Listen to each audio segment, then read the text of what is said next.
Si l'on s'en tient aux faits historiques, ces 5 personnages n'ont pas tous été contemporains, mais ils s'inscrivent dans une même continuité religieuse, monastique et chevaleresque qui s'étend du VIe au XIVe siècle. Saint Benoît de Nursie, vers 480-547, le fondateur de la tradition monastique occidentale.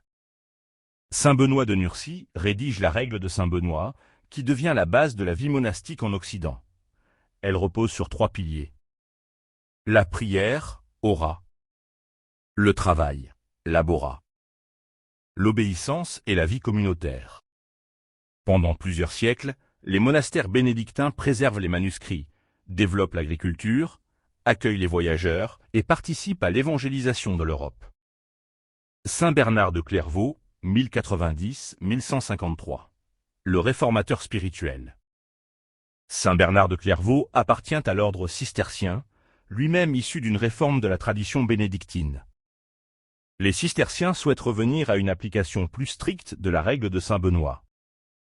Simplicité, pauvreté, austérité, contemplation.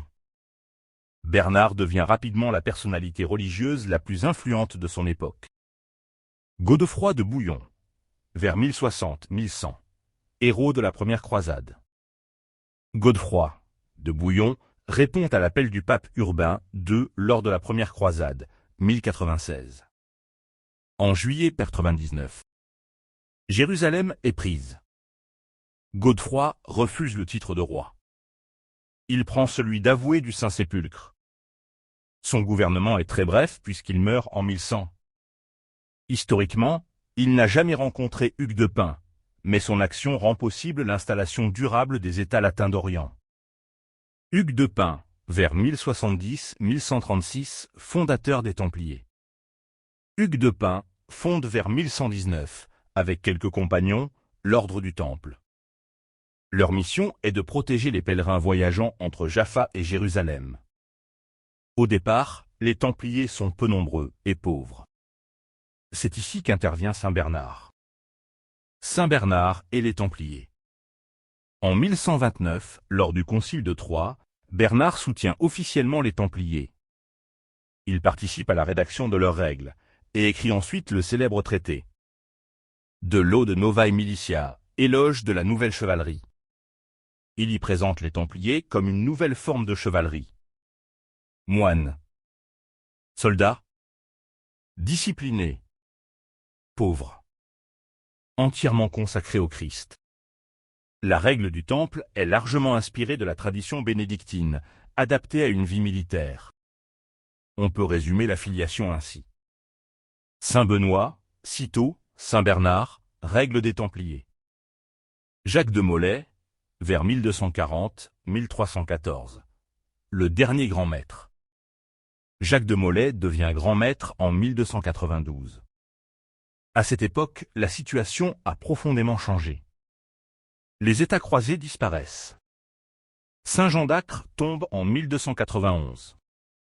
Les Templiers quittent définitivement la Terre Sainte.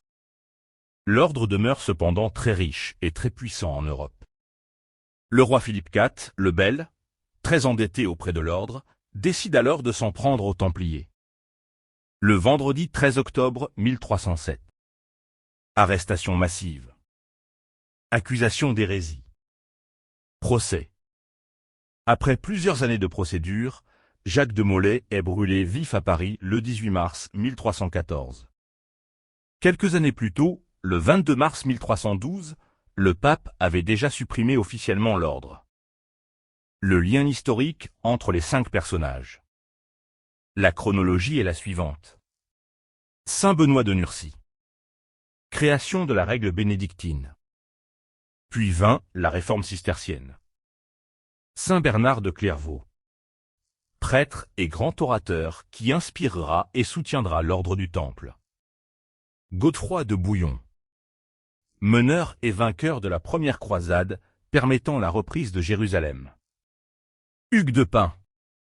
Défenseur des pèlerins sur les routes menant à Jérusalem et fondateur de l'ordre du Temple.